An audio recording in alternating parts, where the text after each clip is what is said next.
VBG Ramji ಕಾಯ್ದೆನ ವಿರೋಧಿಸಿ ಕಾಂಗ್ರೆಸ್ ಪ್ರತಿಭಟನೆ ಹಮ್ಮಿಕೊಂಡಿರ್ತಕ್ಕಂಥದ್ದು. ನಮ್ಮ ಜೊತೆಗೆ ಸಚಿವರಾದಂತಹ ಸಂತೋಷ್ ಲಾಡ್ ಅವರು ಇದನ್ನು ಮಾತಾಡ್ಸೋಣ. ಸರ್, ಹೋರಾಟ ದೊಡ್ಡ ಮಟ್ಟದಲ್ಲಿ ಹಮ್ಮಿಕೊಂಡಿದ್ದೀರಿ, ದೇಶಾದ್ಯಂತ ಇದೆ. ಇಷ್ಟ ಸೀರಿಯಸ್ ಆಗಿ ಕಾಂಗ್ರೆಸ್ ಹೋರಾಟ ಮಾಡಿ ಇದಕ್ಕೆ ನ್ಯಾಯ ದೊರಕಿಸಿಕೊಡ ಆಗತ್ತ ಅಂತ ಅಲ್ಲ, ಜನರಿಗೆ ಅವೇರ್ನೆಸ್ ಕ್ರಿಯೇಟ್ ಮಾಡತಕ್ಕಂಥದ್ದು ಹೋರಾಟವನ್ನು ಮಾಡ್ತೀವಿ. ಅದು ನಮ್ಮ ಕಾಂಗ್ರೆಸ್ ಪಕ್ಷ ಇವಾಗೆಲ್ಲ ಬಹಳ ವರ್ಷದಿಂದ ಮಾಡ್ತಾ ಇದೀವಿ, ಮುಂದೆನೂ ಮಾಡ್ತೀವಿ.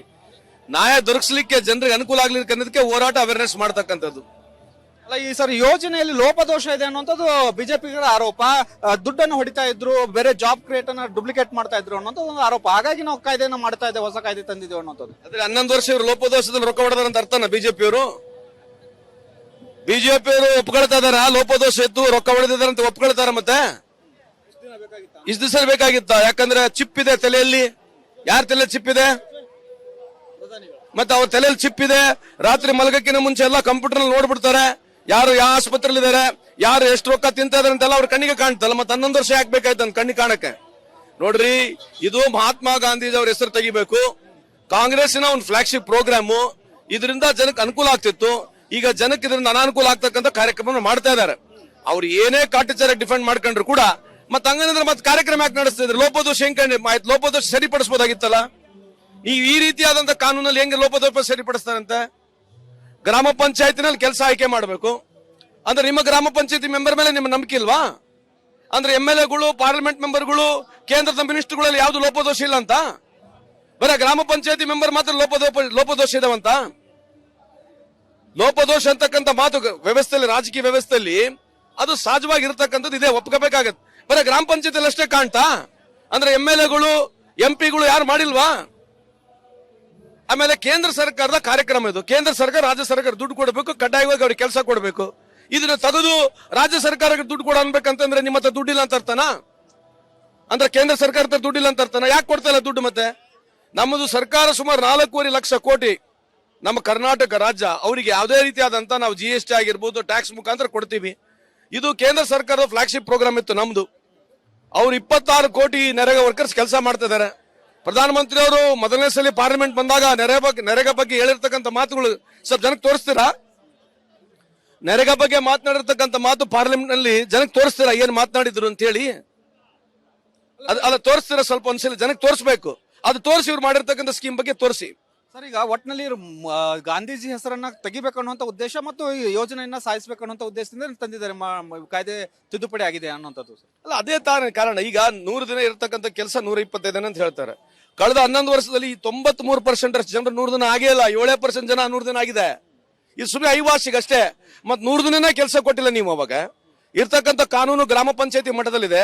ಇವರು ಬರ್ತಾ ಏನ್ ಮಾಡಿದ್ರು ಅಂತಂದ್ರೆ, ಅವ್ನು ನಿಂತಲ್ಲೇ ಕ್ಯಾಮ್ರಾ ಹೊಡಿಬೇಕು, ಅವ್ನು ನಿಂತಲ್ಲೇ ಫೋಟೋ ಹೊಡೆದು ಕಳಿಸ್ಬೇಕು, ಅವನು 4 ಸಲ ಹಾಜರ್ ಹಾಕ್ಬೇಕು. ಇವ್ರು ಮಾಡಿರೋದು. ಈ ದೇಶದಲ್ಲಿ ಪಾರ್ಲಿಮೆಂಟ್ ಮೆಂಬರ್ಗಳು, ಪ್ರಧಾನಮಂತ್ರಿನೇ ಪಾರ್ಲಿಮೆಂಟ್ ಅಟೆಂಡ್ ಆಗಲ್ಲ. ಏನು ಗ್ರಾಮ ಪಂಚಾಯತ್ ಮೆಂಬರ್ಗಳಿಗೆ ನೀವು ಅಗಲ ಅಟೆಂಡೆನ್ಸ್ ಹಾಕ್ಬೇಕು, ಕೆಲಸ ಮಾಡೋನಿಗೆ ಅಗಲ ಅಟೆಂಡೆನ್ಸ್ ಹಾಕ್ಬೇಕು ಅಂತ ಹೇಳಿ ಏನು ಒಂದು 300 ರೂಪಾಯಿ ಕೊಡ್ತಾರೆ ದಿನಕ್ಕೆ. ಅವನಿಗೆ ಇಷ್ಟೆಲ್ಲ ಕಾನೂನು ಮಾಡಿದ್ರಿ, ನೀವು ಪಾರ್ಲಿಮೆಂಟ್ ಅಟೆಂಡ್ ಆಗೋದಲ್ಲ. ಪ್ರಧಾನಮಂತ್ರಿ ಅವ್ರು ಪಾರ್ಲಿಮೆಂಟ್ ಅಟ್ಯಾಕ್ ಆಗೋದಲ್ಲ. ಯಾವ ಮಂತ್ರಿ ಏನ್ ಮಾಡ್ತಾನೆ ಈ ದೇಶದಾಗ ಏನು ಇಲ್ಲ. ಸೊ ಇದಕ್ಕೆ ಈ ರೀತಿಯಾದಂತ ಕಾನೂನು ಮಾಡಿ ಗ್ರಾಮ ಪಂಚಾಯತಿ ವ್ಯವಸ್ಥೆನ ಹಾಳು ಮಾಡ್ಲಿಕ್ಕೆ ಒಂದು ಪ್ರಯತ್ನ ಮಾಡ್ತಾ ಇದ್ದಾರೆ. ಸರ್, ಇನ್ನೊಂದು ಸರ್, ಮಹಾರಾಷ್ಟ್ರ ಗಡಿಯಲ್ಲಿ ಸಿಕ್ಕಿರ್ತಕ್ಕಂಥ 400 ಕೋಟಿ ರೂಪಾಯಿ ಕಾಂಗ್ರೆಸ್ ಸೇರಿದ್ದು ಅನ್ನೋ ಆರೋಪವನ್ನು ಬಿಜೆಪಿಗರು ಮಾಡ್ತಾ ಇದ್ದಾರೆ. ಸರ್, ಹಳೆ ನೋಟುಗಳು ಕಾಂಗ್ರೆಸ್ ಸೇರಿದ್ದ ಸರ್, ಹೇಗೆ ಅನ್ನೋದು ಹೇಳ್ತಿರದ್ರಿ. 11 ವರ್ಷ ಬಂತು, 2016 ನೋಟ್ ಬಂತು. ನೋಟ್ ಹೆಂಗ್ ಬಂತ? ಮೊದ್ಲು ಎಲ್ಲಿಂದ ಬಂತದ್ ನೋಟು? ಆಯ್ತು, ಕಾಂಗ್ರೆಸ್ ಐತ ನನಗೆ ಗೊತ್ತಿಲ್ಲ. ನೋಟ್ ಬಗ್ಗೆ ಮಾತಾಡ್ರಲ್ಲ. ಇವರಿಗೆ ನಾಚಿಕೆ, ಮಾನ, ಮರ್ಯಾದೆ ಏನೇನಿಲ್ಲ ಇವರಿಗೆ. ಇವರೇ ಹೇಳಿದ್ರು ಎಲ್ಲಿ ನೋಟ್ ಸಿಗದಿಲ್ಲ, ನೋಟ್ ಹೊರಗಡೆ ಸಿಗದಿಲ್ಲ. ಅದು ಸಿಕ್ಕಿರ್ತಕ್ಕಂಥ 2,000 ರೂಪಾಯಿ ನೋಟ್ ಅಂತ ನನಗಿರ್ತಕ್ಕಂಥ ಮಾಹಿತಿ. ಆಯ್ತಪ್ಪ, 400 ಕೋಟಿ ಒಂದು ಕಂಟೈನರ್ ಹೆಂಗೋಯ್ತು? ನಿಮ್ಮ ಹತ್ರ ಚಿಪ್ ಐತಲ್ಲ, ಮತ್ತೆ ಅದ್ರಾಗೂ ಚಿಪ್ ಐತೆ ಅಂತ ಹೇಳಿದ್ರಲ್ಲ ಇವರೆಲ್ಲ ಪುಣ್ಯಾತ್ಮರು. ಎಲ್ಲ 2,000 ರೂಪಾಯಿ ನೋಟ್ನಾಗ ಚಿಪ್ ಇದೆ, ಆಮೇಲೆ ಇವ್ರ ತಲೆಯಾಗ ಒಂದು ಚಿಪ್ ಇದೆ ಅಲ್ಲ. ನೋಡ್ರಿ, ಇವ್ರ ಹತ್ರ ಏನೂ ಇಲ್ಲ ಮಾತನಾಡ್ಲಿಕ್ಕೆ. ಬೇರೆ ದೇಶಕ್ಕೆ ಹೋಲಿಕೆ ಮಾಡಿ ನೋಡಿದ್ರೆ ನಾವು 3 ನಾಮ ಹೊಡ್ಕೋಬೇಕಾಗಿದೆ ಕನ್ನಡದ 11 ವರ್ಷದಿಂದ. ಇನ್ನು ಸಬ್ಬಿಸಿದ ಮೇಲೆ ಗುರ್ತಾಗತ್ತೆ ನಿಮಗೆ.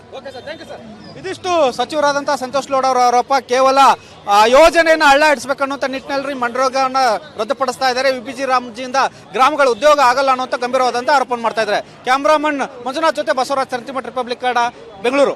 ವಿಬಿಜಿ ರಾಮ್ಜಿ ಕಾಯ್ದೆನ ವಿರೋಧಿಸಿ ಕಾಂಗ್ರೆಸ್ ಪ್ರತಿಭಟನೆ ಹಮ್ಮಿಕೊಂಡಿರ್ತಕ್ಕಂಥದ್ದು. ನಮ್ಮ ಜೊತೆಗೆ ಸಚಿವರಾದಂತಹ ಸಂತೋಷ್ ಲಾಡ್ ಅವರು ಇದನ್ನು ಮಾತಾಡ್ಸೋಣ. ಸರ್, ಹೋರಾಟ ದೊಡ್ಡ ಮಟ್ಟದಲ್ಲಿ ಹಮ್ಮಿಕೊಂಡಿದ್ದೀರಿ, ದೇಶಾದ್ಯಂತ ಇದೆ. ಇದು ಇಷ್ಟ ಸೀರಿಯಸ್ ಆಗಿ ಕಾಂಗ್ರೆಸ್ ಹೋರಾಟ ಮಾಡಿ ಇದಕ್ಕೆ ನ್ಯಾಯ ದೊರಕಿಸೋ ಕೆಲಸ ಆಗತ್ತ ಅಂತ ಅಲ್ಲ, ಜನರಿಗೆ ಅವೇರ್ನೆಸ್ ಕ್ರಿಯೇಟ್ ಮಾಡತಕ್ಕಂಥದ್ದು ಹೋರಾಟವನ್ನು ಮಾಡ್ತೀವಿ. ಅದು ನಮ್ಮ ಕಾಂಗ್ರೆಸ್ ಪಕ್ಷ ಇವಾಗೆಲ್ಲ ಬಹಳ ವರ್ಷದಿಂದ ಮಾಡ್ತಾ ಇದೀವಿ, ಮುಂದೆನೂ ಮಾಡ್ತೀವಿ. ನ್ಯಾಯ ದೊರಕಿಸಲಿಕ್ಕೆ ಜನರಿಗೆ ಅನುಕೂಲ ಆಗ್ಲಿಕ್ಕೆ ಅನ್ನೋದಕ್ಕೆ ಹೋರಾಟ ಅವೇರ್ನೆಸ್ ಮಾಡ್ತಕ್ಕಂಥದ್ದು. ಅಲ್ಲ, ಈ ಸರಿ ಯೋಜನೆಯಲ್ಲಿ ಲೋಪದೋಷ ಇದೆ ಅನ್ನುವಂಥದ್ದು ಬಿಜೆಪಿಗರ ಆರೋಪ.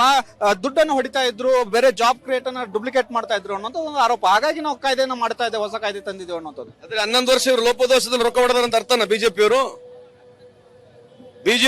ಒಪ್ಕೊಳ್ತಾ ಇದಾರ? ಲೋಪದೋಷ ಇತ್ತು, ರೊಕ್ಕ ಹೊಡೆದಿದ್ದಾರೆ ಅಂತ ಒಪ್ಕೊಳ್ತಾರ. ಮತ್ತೆ ಇಷ್ಟು ದಿವಸ ಬೇಕಾಗಿತ್ತ? ಯಾಕಂದ್ರೆ ಚಿಪ್ ಇದೆ ತಲೆಯಲ್ಲಿ. ಯಾರ ತಲೆ ಚಿಪ್ ಇದೆ? ಮತ್ತೆ ಅವ್ರ ತಲೆಯಲ್ಲಿ ಚಿಪ್ ಇದೆ. ರಾತ್ರಿ ಮಲಗಕ್ಕಿಂತ ಮುಂಚೆ ಎಲ್ಲ ಕಂಪ್ಯೂಟರ್ ನೋಡ್ಬಿಡ್ತಾರೆ, ಯಾರು ಯಾವ ಆಸ್ಪತ್ರೆಯಲ್ಲಿ ಇದಾರೆ, ಯಾರು ಎಷ್ಟು ರೊಕ್ಕ ತಿಂತ ಇದಾರೆ ಅಂತೆಲ್ಲ ಅವ್ರ ಕಣ್ಣಿಗೆ ಕಾಣ್ತಲ್ಲ. ಮತ್ತೆ 11 ವರ್ಷ ಯಾಕೆ ಬೇಕಾಯ್ತು ಅಂತ ಕಣ್ಣಿಗೆ ಕಾಣಕ್ಕೆ? ನೋಡ್ರಿ, ಇದು ಮಹಾತ್ಮ ಗಾಂಧೀಜಿ ಅವ್ರ ಹೆಸರು ತೆಗಿಬೇಕು. ಕಾಂಗ್ರೆಸ್ಸಿನ ಒಂದು ಫ್ಲಾಗ್ಶಿಪ್ ಪ್ರೋಗ್ರಾಮು. ಇದರಿಂದ ಜನಕ್ಕೆ ಅನುಕೂಲ ಆಗ್ತಿತ್ತು. ಈಗ ಜನಕ್ಕೆ ಇದರಿಂದ ಅನಾನುಕೂಲ ಆಗ್ತಕ್ಕಂಥ ಕಾರ್ಯಕ್ರಮ ಮಾಡ್ತಾ ಇದಾರೆ. ಅವ್ರು ಏನೇ ಕಾಟಾಚಾರ ಡಿಫೆಂಡ್ ಮಾಡ್ಕೊಂಡ್ರು ಕೂಡ ಮತ್ತೆ ಹಂಗಂದ್ರೆ ಮತ್ತೆ ಕಾರ್ಯಕ್ರಮ ಯಾಕೆ ನಡೆಸ್ತಿದ್ರು? ಲೋಪದೋಷ ಹೆಂಗ್ ಲೋಪದೋಷ ಸರಿಪಡಿಸಬಹುದಾಗಿತ್ತಲ್ಲ. ಈ ರೀತಿಯಾದಂತ ಕಾನೂನಲ್ಲಿ ಹೆಂಗೆ ಲೋಪದೋಷ ಸರಿಪಡಿಸ್ತಾರಂತೆ? ಗ್ರಾಮ ಪಂಚಾಯತಿನಲ್ಲಿ ಕೆಲಸ ಆಯ್ಕೆ ಮಾಡಬೇಕು ಅಂದ್ರೆ ನಿಮ್ಮ ಗ್ರಾಮ ಪಂಚಾಯತಿ ಮೆಂಬರ್ ಮೇಲೆ ನಿಮ್ಮ ನಂಬಿಕೆ ಇಲ್ವಾ? ಅಂದ್ರೆ MLAಗಳು, ಪಾರ್ಲಿಮೆಂಟ್ ಮೆಂಬರ್ಗಳು, ಕೇಂದ್ರದ ಮಿನಿಸ್ಟರ್ಗಳಲ್ಲಿ ಯಾವ್ದು ಲೋಪದೋಷ ಇಲ್ಲ ಅಂತ? ಬರೀ ಗ್ರಾಮ ಪಂಚಾಯತಿ ಮೆಂಬರ್ ಮಾತ್ರ ಲೋಪದೋಷ ಇದಾವಂತ? ಲೋಪದೋಷ ಅಂತಕ್ಕಂಥ ಮಾತು ವ್ಯವಸ್ಥೆಯಲ್ಲಿ, ರಾಜಕೀಯ ವ್ಯವಸ್ಥೆಯಲ್ಲಿ ಅದು ಸಹಜವಾಗಿ ಇರತಕ್ಕಂಥದ್ದು ಇದೆ, ಒಪ್ಕೋಬೇಕಾಗತ್ತೆ. ಬರೀ ಗ್ರಾಮ ಪಂಚಾಯತಿಯಲ್ಲಿ ಅಷ್ಟೇ ಕಾಣ್ತಾ? ಅಂದ್ರೆ MLAಗಳು, MP ಗಳು ಯಾರು ಮಾಡಿಲ್ವಾ? ಆಮೇಲೆ ಕೇಂದ್ರ ಸರ್ಕಾರದ ಕಾರ್ಯಕ್ರಮ ಇದು. ಕೇಂದ್ರ ಸರ್ಕಾರ, ರಾಜ್ಯ ಸರ್ಕಾರ ದುಡ್ಡು ಕೊಡಬೇಕು, ಕಡ್ಡಾಯವಾಗಿ ಅವ್ರಿಗೆ ಕೆಲಸ ಕೊಡಬೇಕು. ಇದನ್ನ ತೆಗೆದು ರಾಜ್ಯ ಸರ್ಕಾರಕ್ಕೆ ದುಡ್ಡು ಕೊಡ ಅನ್ಬೇಕಂತಂದ್ರೆ ನಿಮ್ಮ ಹತ್ರ ದುಡ್ಡಿಲ್ಲ ಅಂತ ಅರ್ಥನಾ? ಅಂದ್ರೆ ಕೇಂದ್ರ ಸರ್ಕಾರದ ದುಡ್ಡಿಲ್ಲ ಅಂತ ಅರ್ಥನಾ? ಯಾಕೆ ಕೊಡ್ತಾ ಇಲ್ಲ ದುಡ್ಡು? ಮತ್ತೆ ನಮ್ಮದು ಸರ್ಕಾರ ಸುಮಾರು 4.5 ಲಕ್ಷ ಕೋಟಿ ನಮ್ಮ ಕರ್ನಾಟಕ ರಾಜ್ಯ, ಅವರಿಗೆ ಯಾವುದೇ ರೀತಿಯಾದಂತ ನಾವು GST ಆಗಿರ್ಬೋದು, ಟ್ಯಾಕ್ಸ್ ಮುಖಾಂತರ ಕೊಡ್ತೀವಿ. ಇದು ಕೇಂದ್ರ ಸರ್ಕಾರದ ಫ್ಲಾಗ್ಶಿಪ್ ಪ್ರೋಗ್ರಾಮ್ ಇತ್ತು ನಮ್ದು. ಅವ್ರು 26 ಕೋಟಿ ನರೇಗಾ ವರ್ಕರ್ಸ್ ಕೆಲಸ ಮಾಡ್ತಾ ಇದಾರೆ. ಪ್ರಧಾನಮಂತ್ರಿ ಅವರು ಮೊದಲನೇ ಸಲ ಪಾರ್ಲಿಮೆಂಟ್ ಬಂದಾಗ ನರೇಗಾ ಬಗ್ಗೆ ಹೇಳಿರ್ತಕ್ಕಂಥ ಮಾತುಗಳು ಸ್ವಲ್ಪ ಜನಕ್ಕೆ ತೋರಿಸ್ತೀರಾ? ನರೇಗಾ ಬಗ್ಗೆ ಮಾತನಾಡಿರ್ತಕ್ಕಂಥ ಮಾತು ಪಾರ್ಲಿಮೆಂಟ್ ನಲ್ಲಿ ಜನಕ್ಕೆ ತೋರಿಸ್ತೀರಾ ಏನ್ ಮಾತನಾಡಿದ್ರು ಅಂತ ಹೇಳಿ? ಅಲ್ಲ, ತೋರಿಸ್ತೀರಾ? ಸ್ವಲ್ಪ ಒಂದ್ಸಲ ಜನಕ್ಕೆ ತೋರಿಸ್ಬೇಕು. ಅದು ತೋರಿಸಿ ಇವ್ರು ಮಾಡಿರ್ತಕ್ಕಂಥ ಸ್ಕೀಮ್ ಬಗ್ಗೆ ತೋರಿಸಿ. ಸರ್, ಈಗ ಒಟ್ಟಿನಲ್ಲಿ ಗಾಂಧೀಜಿ ಹೆಸರನ್ನ ತೆಗಿಬೇಕು ಅನ್ನುವಂತ ಉದ್ದೇಶ ಮತ್ತು ಈ ಯೋಜನೆಯನ್ನ ಸಾಧಿಸಬೇಕು ಅನ್ನುವಂತ ಉದ್ದೇಶದಿಂದ ತಂದಿದ್ದಾರೆ, ಕಾಯ್ದೆ ತಿದ್ದುಪಡಿ ಆಗಿದೆ ಅನ್ನುವಂಥದ್ದು. ಅಲ್ಲ, ಅದೇ ಕಾರಣ. ಈಗ 100 ದಿನ ಇರತಕ್ಕಂಥ ಕೆಲಸ 125 ದಿನ ಅಂತ ಹೇಳ್ತಾರೆ. ಕಳೆದ 11 ವರ್ಷದಲ್ಲಿ 93% ಜನರು 100 ದಿನ ಆಗೇ ಇಲ್ಲ. 7% ಜನ 100 ದಿನ ಆಗಿದೆ. ಇದು ಸುಮ್ಮನೆ ಐವಾಸಿಗೆ ಅಷ್ಟೇ. ಮತ್ 100 ದಿನನೇ ಕೆಲಸ ಕೊಟ್ಟಿಲ್ಲ ನೀವು. ಅವಾಗ ಇರ್ತಕ್ಕಂಥ ಕಾನೂನು ಗ್ರಾಮ ಪಂಚಾಯತಿ ಮಟ್ಟದಲ್ಲಿದೆ. ಇವರು ಬರ್ತಾ ಏನ್ ಮಾಡಿದ್ರು ಅಂತಂದ್ರೆ, ಅವ್ನು ನಿಂತಲ್ಲೇ ಕ್ಯಾಮ್ರಾ ಹೊಡಿಬೇಕು, ಅವ್ನು ನಿಂತಲ್ಲೇ ಫೋಟೋ ಹೊಡೆದು ಕಳಿಸ್ಬೇಕು, ಅವನು 4 ಸಲ ಹಾಜರ್ ಹಾಕ್ಬೇಕು. ಇವ್ರು ಮಾಡಿರೋದು. ಈ ದೇಶದಲ್ಲಿ ಪಾರ್ಲಿಮೆಂಟ್ ಮೆಂಬರ್ಗಳು, ಪ್ರಧಾನಮಂತ್ರಿನೇ ಪಾರ್ಲಿಮೆಂಟ್ ಅಟೆಂಡ್ ಆಗಲ್ಲ. ಏನು ಗ್ರಾಮ ಪಂಚಾಯತ್ ಮೆಂಬರ್ಗಳಿಗೆ ನೀವು ಅಗಲ ಅಟೆಂಡೆನ್ಸ್ ಹಾಕ್ಬೇಕು, ಕೆಲಸ ಮಾಡೋನಿಗೆ ಅಗಲ ಅಟೆಂಡೆನ್ಸ್ ಹಾಕ್ಬೇಕು ಅಂತ ಹೇಳಿ ಏನು ಒಂದು 300 ರೂಪಾಯಿ ಕೊಡ್ತಾರೆ ದಿನಕ್ಕೆ. ಅವನಿಗೆ ಇಷ್ಟೆಲ್ಲ ಕಾನೂನು ಮಾಡಿದ್ರಿ, ನೀವು ಪಾರ್ಲಿಮೆಂಟ್ ಅಟೆಂಡ್ ಆಗೋದಲ್ಲ. ಪ್ರಧಾನಮಂತ್ರಿ ಅವ್ರು ಪಾರ್ಲಿಮೆಂಟ್ ಅಟ್ಯಾಕ್ ಆಗೋದಲ್ಲ. ಯಾವ ಮಂತ್ರಿ ಏನು ಮಾಡ್ತಾನೆ ಈ ದೇಶದಾಗ ಏನು ಇಲ್ಲ.